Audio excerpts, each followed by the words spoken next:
What's up guys, and welcome to episode number 9 of my F1 2018 career mode. Unfortunately, it's been just over a week, I believe, since the last episode, so I will update you with the drivers' standings in a moment to see how things are shaping up. But it's going pretty well for Ferrari at the moment. Hopefully we can extend our championship lead today. But if you guys have been enjoying this series, do make sure to leave a like. Hopefully it'll be a bit more frequent this week.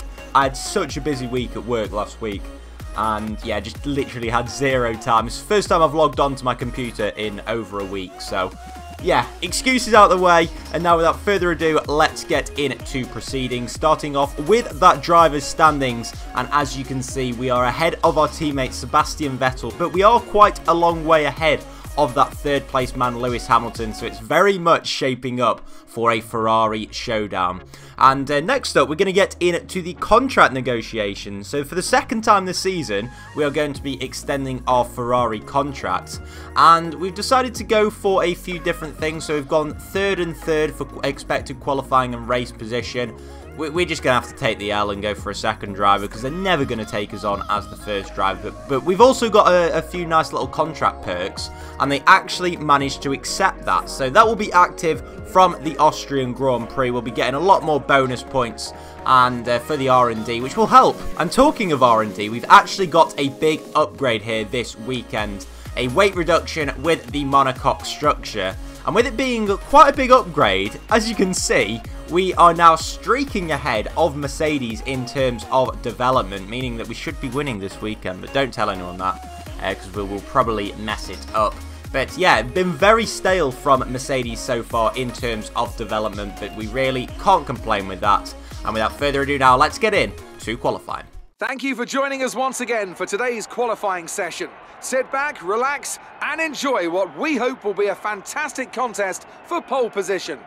So we're actually going to start off this weekend with qualifying 2 rather than qualifying 3.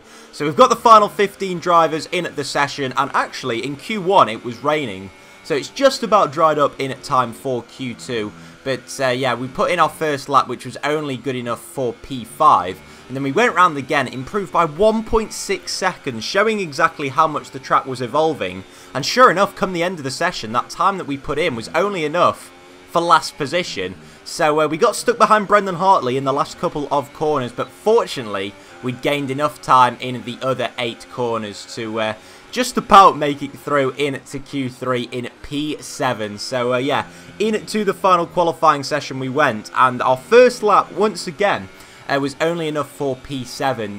The track still very much drying up, so it was all gearing up for this final lap in qualifying. You can see already gaining nearly 0.2 of a second through the first corner, and going through there nicely before going through what is classified as turn 2 on the track map, but really isn't a turn whatsoever. Going nearly 0.4 quicker in that first sector, but getting a real lockup into turn 3, and going very wide as we get on to the DRS once more, flying down into the next corner, the most technical section of the track, this infield section where the bull is in the infield, and you can see braking nicely through there as we finally go into the first left-hander on the track. One of only 2 left-hand corners on the entirety of the Red Bull Ring. We're currently 0.7 of a second quicker, and now you can see going into this final section we should be improving and at least get into that top 3 hopefully that we should be expected to get into. But we've got a bit of a tank slapper through there and we can't resurrect it.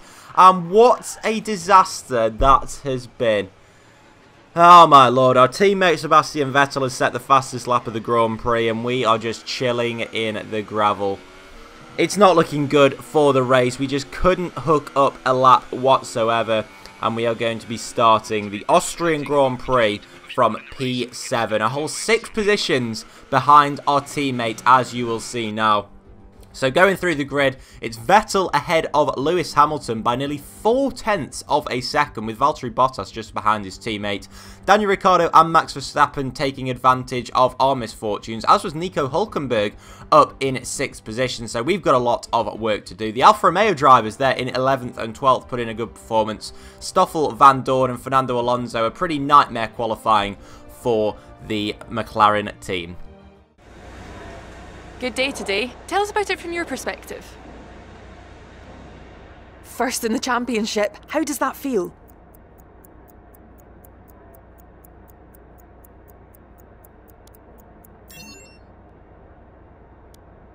The weather hasn't been ideal in qualifying. What's your take on it?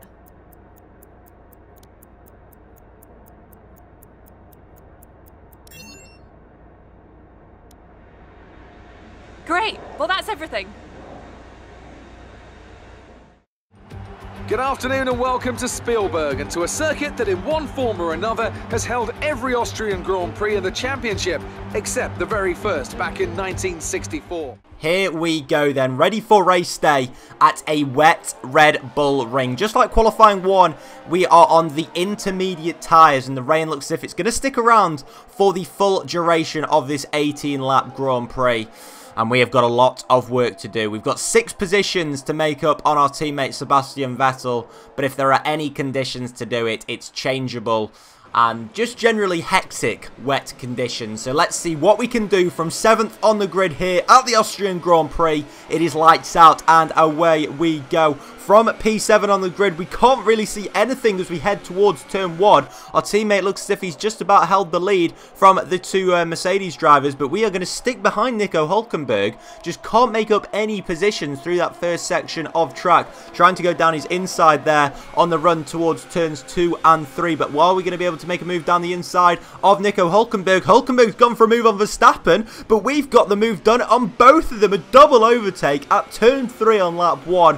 What a start it is for us at this Austrian Grand Prix. Already up into P5, and that could prove pivotal because we've really got to carve through this field early doors if we've got any chance of catching our teammate, or at least just trying to lose as little points as possible. So taking a look at the replay from the front of the grid, it was a pretty nice getaway from our teammate Sebastian Vettel, especially as he emerged from the exit of turn 1, and it was the two Mercedes drivers fighting behind. Bottas managing to get ahead of Lewis Hamilton in turn 1. As they go towards turn 3, you can see they're going side by side. In the background, we're going down the inside of 2 cars, but now as they go through into this next section, still running side by side, the 2 Mercedes, Bottas and Hamilton, allowing Daniel Ricciardo to close up behind, but it looked as if that Lewis Hamilton would stay ahead, and then Valtteri Bottas just sends one up the inside out of nowhere into turn 5, I believe it is. But still, a pretty spectacular lap 1 for the Mercedes drivers. Unfortunately for them, no contact either. But still, they were battling with each other for the first few laps of the race as we were sat in P5. But you can see yellow flags emerged as we set the fastest lap of the Grand Prix. And then a virtual safety car has now been deployed at the start of lap 4. So we're going to have to decrease our speed. Charles Leclerc is out of the race, and we're going to take a look exactly what went on. So Leclerc going through the final couple of corners here, in about P11, P12 at this point, and he goes through the final corner and then just sort of pulls over to the side. Meanwhile, his teammate goes past, and they just collide with each other. I have no idea what Leclerc was thinking there. It looks as if he pulled over to the side to end his Grand Prix before then pulling back onto the racing line and into his teammate. Boy, there are going to be some severe words down at Sauber after the end of this race. But, well, they're both out of the race after some pretty good qualifyings from them. Meanwhile, sort of halfway through lap 4, we have returned to racing speed. We're in P5, and there is a big battle going on for that P2 spot. It's very much within distance. Our teammate's looking as if he's quite a way away in P1, but now you can see that still Hamilton and Bottas are going at it. So you've got Bottas on the outside, Hamilton on the inside. So the Finn just about taking a lead into this section, and of course no DRS active, which is what makes this battling even more impressive. Hamilton trying to hang it around the outside because it will turn into the inside before too long as they go into this infield section. But it looks as if Lewis Hamilton has just about got ahead in that middle of the track. And sure enough, he has done so. And now going on to lap 6, you can see Hamilton still just ahead of Valtteri Bottas. Meanwhile, Daniel Ricciardo is not far behind the two of them, and we are looking to pounce as we come towards third race distance. So we're now braking nicely into there as Bottas and Hamilton both go wide. Ricciardo tries to take advantage, and Ricciardo gets ahead of Valtteri Bottas, as do we. And within the space of just over a lap, Valtteri Bottas has gone from P2 to P5 as we avoid Esteban Ocon. And what a crazy lap it has been. Ocon being lapped on lap 6 in a Force India. Something must have gone on with him, but we were opposite lock through that middle section of the track. Meanwhile, Bottas is coming back at us. I can barely keep up with what is going on at this stage of the race. But as we go through turn 9, we've just about held it round the outside. Our teammate sets the fastest lap of the race, and it really is all going on at the moment. We've lost 2.6 seconds, unsurprisingly, due to battling the cars, but vitally, we have actually made up a position. So Ricciardo and Hamilton are our two targets for the final 12 laps of the race. Meanwhile, you can see on the mini-map, Esteban Ocon has pretty much stayed in the same position. So in a minute, we'll take a look exactly what went on with him. But for the meantime, we're going to stick on board with ourselves and see whether we can get past Daniel Ricciardo, because we've got some brilliant traction there off turn 3. And as we go towards turn 4, maybe going to stick one down the inside of him if we can outbrake the Australian, who's famous for late braking himself. But we do manage to do it, going very deep into the corner to make sure that Ricciardo's not going to get back at us. And that was a lovely move. But we're going to take a look now at exactly what happened with Esteban Ocon. So he just got a puncture out of turn 3, which is very bizarre, considering we were so few laps into the race. But now this is the brilliant view. Just look at that. We go drifting past him. And that is one for the photo album, I'm pretty sure. A very interesting way of getting past the back marker. But he just came out of nowhere, and you really can't see anything in the spray. He was going incredibly slowly. So yeah, I've got all my excuses out there now, and it is time to chase down Mr. Lewis Hamilton on lap 12 of this Austrian Grand Prix. So there's going to be no pit stops by the looks of it. We've got just 6 laps remaining, and I think we're going to have to stay on this zero-stop strategy right to the end.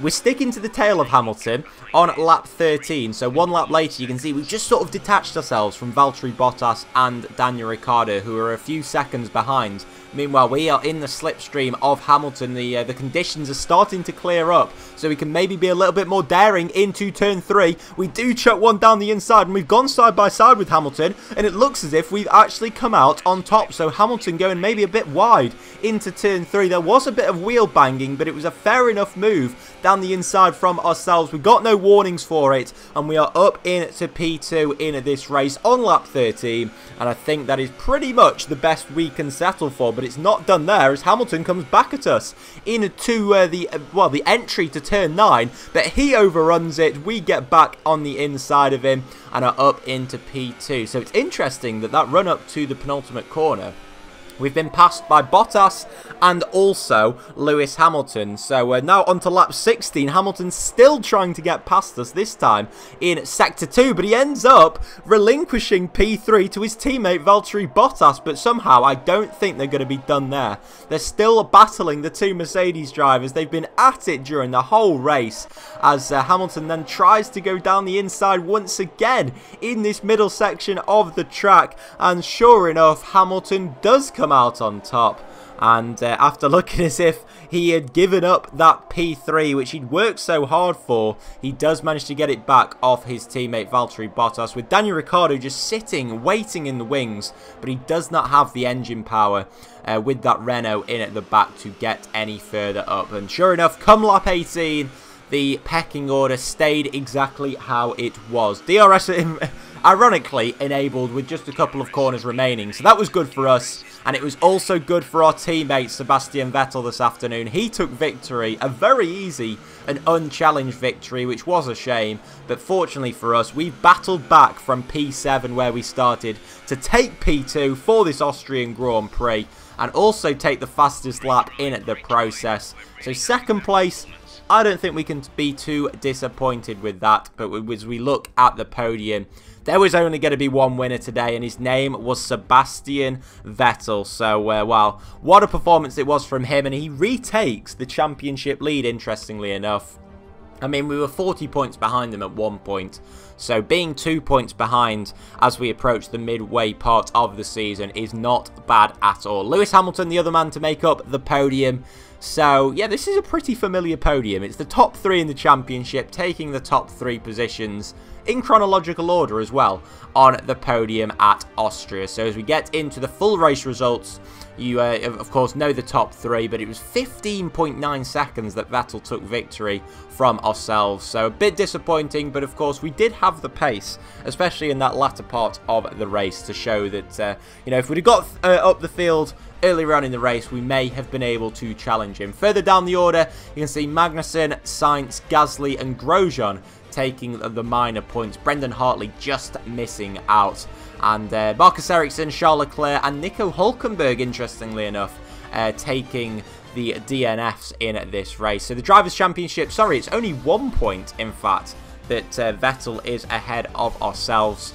And Lewis Hamilton and Valtteri Bottas in P3 and 4, with Roman Grosjean still ahead of Max Verstappen. And in terms of the constructor standings, it's looking pretty good. It is looking very good for Ferrari so far. But there is a long way to go in this season, and make sure to join me next time for the British Grand Prix as we approach the halfway point of the season. Hopefully, the episodes will become a little bit more regular this week. Fingers crossed for that. But yeah, I'll see you guys in the next video. Do take care. Bye-bye.